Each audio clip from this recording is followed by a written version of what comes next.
Salut, c'est Kinoko et aujourd'hui je vous retrouve pour vous parler du sucre. Alors comme vous l'avez vu dans le titre de cette vidéo, je vais traiter d'un sujet qui prête assez à débat, qui prête parfois à confusion, mais sur lequel la société et les scientifiques ne sont pas tout à fait tranchés parce que aujourd'hui le sucre c'est un sujet assez polémique. Aujourd'hui, je fais cette vidéo parce que certaines informations que j'ai pu retrancher, mon expérience et mon chemin aujourd'hui avec l'alimentation a changé, a évolué. Et je pense que si j'avais eu ce discours-là ou ces infos-là avant, j'aurais peut-être pu mûrir plus vite par rapport à ma façon de m'alimenter et déculpabiliser ma façon de me nourrir parce que je pense que c'est quelque chose qu'on ne communique pas trop ou qu'on ne nuance pas trop, qui a tendance à à être vraiment noirci. On noircit beaucoup le tableau. Tout ce blabla pour vous dire que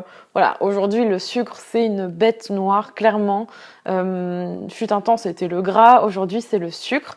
Et c'est un peu notre sorcière du 21e siècle. Le sucre, on lui prête plein de mots. On dit même qu'on est addict au sucre. Et moi, aujourd'hui, je voulais vous parler de ça parce que je fais plutôt partie de ce courant de la modération, contrairement à d'autres personnes qui sont vraiment sur il faut s'abstenir de manger du sucre. Et je vais vous expliquer pourquoi. Il faut savoir que le sucre, on en mange avec plaisir parce qu'on a un goût inné, on est avec le plaisir de manger du sucre et les gens sont en train de faire des poètes-poètes derrière, je sais pas pourquoi. La chimie dans notre cerveau associe le goût du sucre au plaisir. Donc en fait, quand on mange quelque chose de sucré, ça va nous provoquer du bien, ça nous fait plaisir d'en manger. Donc forcément, on va chercher ce goût sucré dans ce qu'on mange au quotidien. Sauf qu'aujourd'hui, dans notre société de consommation, il y a plein de choses qui font que on mange du sucre dans plein d'aliments à cause notamment donc du lobby du sucre qui est très fort et qui met du sucre là où on ne pense pas qu'il y en ait, et c'est pour ça qu'on nous alerte et qu'on nous demande de manger 5 fruits et légumes par jour, de bien lire les étiquettes, d'être vigilant à ce qu'on achète, de cuisiner, d'être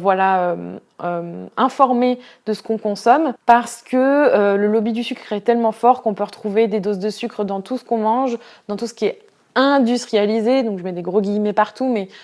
par exemple des conserves ou des plats préparés. Et comme l'obésité augmente et que beaucoup de personnes sont dans un mal-être assez flagrant, qu'il y a aussi des maladies, mais moi je vais surtout me focaliser sur le surpoids et l'obésité parce que c'est ce qui me concerne particulièrement, la prise de poids, et aussi l'alimentation, une alimentation pas sereine. Aujourd'hui, si j'en parle, c'est parce que le sucre est, selon moi, on porte un jugement sur ce sucre comme si c'était le principal ingrédient de notre mal-être, et que si on l'élimine de notre alimentation, on sera beaucoup plus heureux, on sera beaucoup en meilleure santé, on ne sera pas donc obèse, on pourra perdre du poids, et que si on l'élimine, ce sera beaucoup mieux pour nous. Sauf que ce discours-là, ça me dérange parce qu'il n'est pas nuancé. Et quand j'ai cherché sur YouTube des vidéos ou des infos sur le sucre, malheureusement, la plupart des vidéos que j'ai visionnées ont un discours très radical. Et justement, alors, il y en a certains qui rappellent la fameuse étude sur les rats qui dit que justement le sucre serait comment dire, comme une drogue, pire que la cocaïne, mais ne nuance pas du tout le propos en mettant en exergue, en mettant en avant qu'en fait c'est pas le sucre le souci, mais c'est plutôt notre conduite alimentaire. Parce que justement le fait de mettre le mot addiction derrière le sucre en disant que le sucre nous rend addict, c'est pas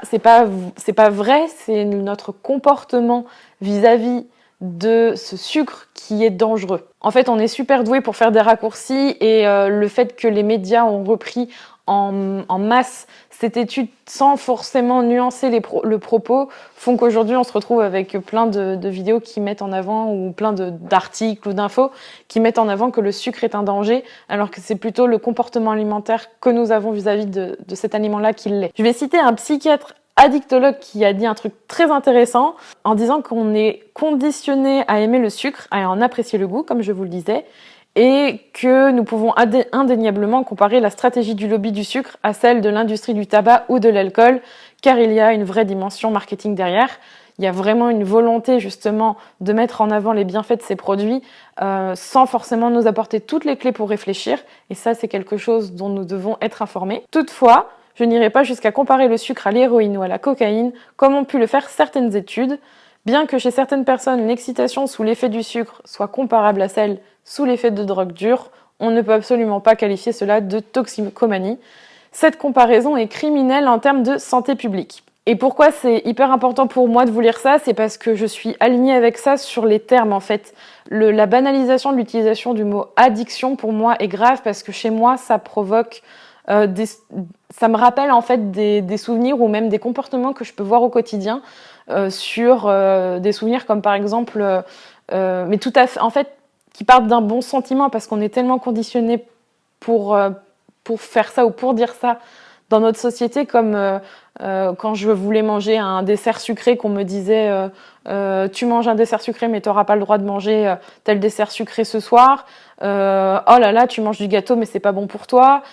tu manges des trucs super sucrés, tu sais que le sucre c'est pire que la drogue. Enfin, et en fait ces discours-là au quotidien que vous pouvez recevoir, surtout de la part de proches ou de personnes extérieures qui veulent vous aider mais qui ne savent pas le fin mot de l'histoire, ça ne vous aide pas parce que déjà d'une, elles ne pourront pas vous aider à votre place, mais en plus,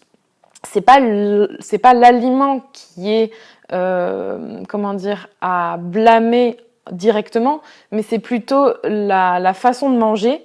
Et j'en viens en fait au fait très clair qu'en fait les mots c'est très important. Et là on parle pas d'addiction au sucre, mais on parle d'addiction à un comportement alimentaire, ce qui veut dire qu'en fait il n'y a pas de syndrome d'addiction à un aliment, être addict à la nourriture, ça n'existe pas, mais on peut très bien être addict à nos habitudes, c'est-à-dire de trop manger sucré, de manger trop de choses grasses ou sucrées, peu importe, parce qu'en fait on va rechercher une sensation de bien-être, celle que je vous expliquais au début avec le sucre, et c'est un mécanisme tout à fait différent. Donc au final, on a plutôt des conduites addictives, c'est plutôt un problème psychologique et pas physiologique. On n'a pas forcément une sensation de manque, de malade en fait, par rapport au sucre. Quand on arrête d'en manger, ça ne nous manque pas tant que ça. Par contre, quand on veut en manger et qu'on ne répond pas à ce besoin, ça provoque une frustration et c'est là que c'est dangereux. Parce que comme je vous le disais, le sucre, en fait, ça apporte du réconfort et le réconfort, on en a tous besoin, on en a tous envie et c'est pas un mal parce que quand à la fin de la journée on est fatigué, la fatigue c'est l'un des sensations principales qui nous font manger parce que ça vient justement, on vient manger un truc sucré pour avoir un pic d'insuline et se sentir bien, avoir ce bien-être rapidement et pouvoir ensuite se rebooster parce que on en a besoin dans l'immédiat et on n'a pas forcément de solution autre. Et de toute façon, si on vient combler ça avec autre chose qu'un produit sucré ou gras, parce que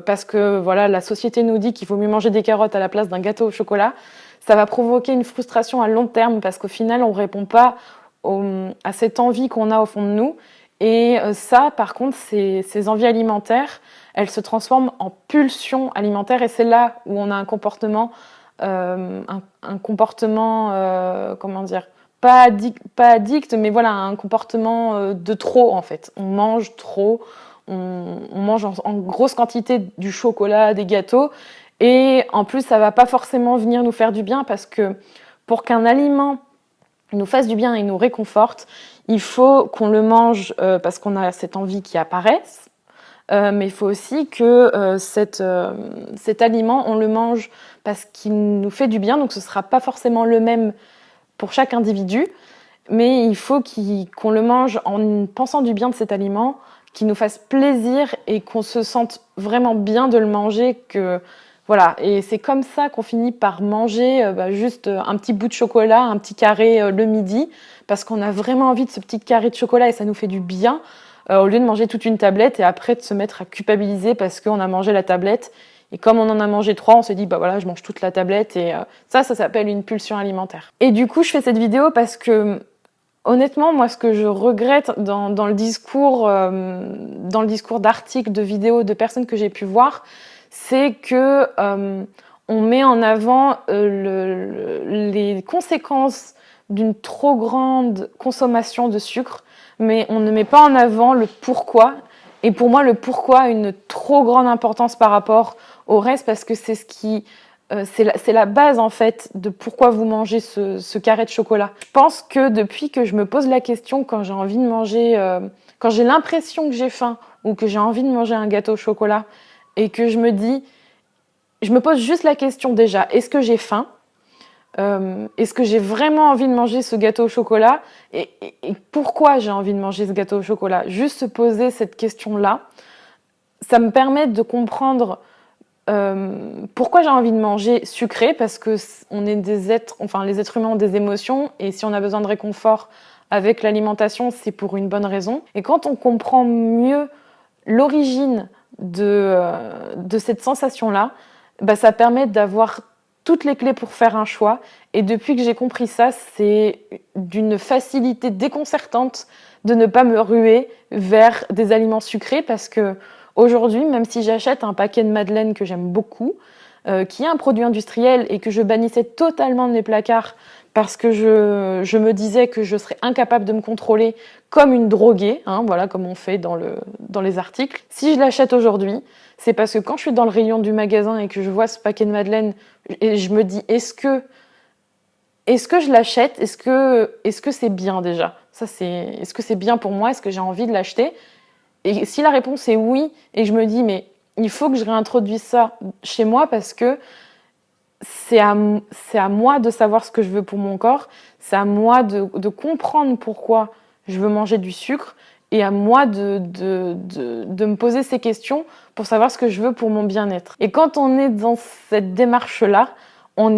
c'est fou comme on est clairvoyant et comment on comprend qu'en fait le sucre c'est pas le problème. Mais c'est nos comportements alimentaires qui sont le problème. Je finirai avec une petite question et un exemple justement pour vous aider à mieux comprendre aussi pourquoi j'ai fait cette vidéo et pourquoi c'est important de s'écouter. C'est et si déjà on commençait à accepter ses envies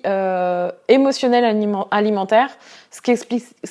qu'expliquait très bien le médecin Zermati. Justement, si on s'empêche de manger ce qu'on a envie, au moment où on en a envie, ça va justement provoquer une frustration assez énorme et venir se cumuler et finalement on finira par avoir des pulsions alimentaires, un peu comme je disais tout à l'heure, ça c'est un comportement alimentaire où on est voilà, dans l'excès et pas forcément dans le bien-être alimentaire en gros. Lutter contre son envie de chocolat, ça finit par se transformer en compulsion et c'est pas forcément ce que vous recherchez, je pense. Et on croit à tort qu'en luttant contre ça, on se récompensera beaucoup mieux en mangeant ce fameux cheat meal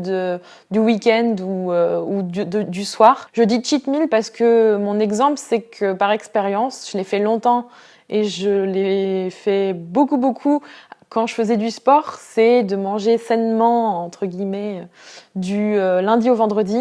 Et le week-end, je m'autorisais de manger ce que je voulais, j'en profitais à fond. Et ça, c'était une petite méthode que ma mère m'avait donnée parce qu'elle voyait que j'avais souvent envie de manger des trucs sucrés. Sauf qu'arrivé au week-end, je mangeais n'importe quoi en sucre, en gras, ce que vous voulez. Et j'en avais pas forcément envie, mais j'avais des envies dans la semaine et j'y répondais pas parce que je me disais que le week-end j'allais en profiter et qu'il fallait que je fasse attention pendant la semaine. Et c'était une erreur parce que en plus de manger sans envie du sucré et du salé le week-end, je faisais ça pour compenser en me disant que de toute façon je ne pourrais pas en manger après, que je le vivais comme une punition la semaine et comme une récompense le week-end. Alors que si aujourd'hui j'arrive à accepter de manger une madeleine dans la journée et que j'accepte d'avoir cet aliment-là chez moi, c'est un grand pas, c'est parce que je sais que je vais pas avoir ce comportement de drogué vis-à-vis du sucre et que c'est mon comportement qui doit changer et que je dois me poser la question qu'est-ce que je veux pour moi, qu'est-ce que je veux manger, et rien que de savoir si j'ai faim, si c'est une envie, si je veux manger du sucré, c'est déjà 50%, voire 60%, voire 70% plutôt du chemin parcouru, et le reste, c'est un choix. Et si vous mangez votre madeleine, ça vous fera plaisir, mais mangez-le parce que vous avez vraiment envie de la manger, que ça vous fait plaisir sur l'instant. Ne reniez pas cette petite madeleine, sinon vous allez manger tout le paquet de madeleine, ce serait vraiment dommage. Je pense qu'il faut qu'on apprenne à avoir une certaine tolérance par rapport à nos émotions, quand notre patron nous engueule, quand on s'engueule avec son conjoint, quand on est triste, quand on est fatigué. Il faut apprendre à ne pas régler tout ça par de la nourriture. Et pour moi, c'est ça le souci avec le sucre, c'est qu'en plus de vivre dans une société où on est entouré totalement par des publicités, des injonctions médiatiques partout en nous disant qu'il faut qu'on soit fit, healthy et qu'on arrête de manger du sucre parce qu'on va mourir. Il faut aussi être clairvoyant et cuisiner, apprendre à manger avec sérénité pour soi, tout en achetant ce qu'on a envie, mais aussi savoir ce qu'il y a dans nos aliments, parce que comme je vous le disais, malheureusement, le lobby du sucre, etc., blablabla, il y a du sucre dans des choses qu'on n'imagine même pas, et c'est un peu difficile de contrôler ce qu'on avale vraiment, même quand on cuisine, parce qu'il y a du sucre dans des aliments qu'on ne soupçonne pas. Moi, ce que j'aimerais juste vous laisser en tête, c'est de ne pas culpabiliser si vous avez envie de manger du sucré, de ne pas bannir le sucre de votre vie, mais de consommer votre alimentation en vous questionnant, en vous renseignant et en ne culpabilisant pas, surtout. Ne culpabilisez pas, s'il vous plaît. Écoutez votre corps. Et si jamais vous avez des questions ou si jamais vous avez l'impression que le spécialiste qui est en face de vous, si vous êtes suivi, est plus là pour vous donner un guide pour manger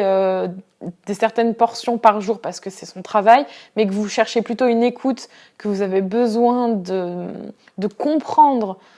pourquoi vous mangez comme ça et pas d'avoir un guide comme j'ai pu avoir avant pour savoir ce qu'il faut manger quand et à quelle heure. Je vous invite à aller sur le site de l'association du Gros où il y a des spécialistes qui pourront vous aider. C'est pas du tout de la promotion, hein, mais c'est vraiment ce qui m'aide aujourd'hui à mieux comprendre pourquoi je mange comme ça. Et franchement, ça m'a fait tellement de bien que je peux que vous conseiller d'aller en parler si jamais vous avez envie, ou juste regarder les conférences que peuvent faire les spécialistes à ce niveau-là pour déculpabiliser. Et si vous avez envie de manger un carré de chocolat, mangez votre carré de chocolat et surtout ne culpabilisez pas. Je vous retrouve dans une nouvelle vidéo demain. Je vous fais de gros bisous et je vous dis à très bientôt. Bye bye.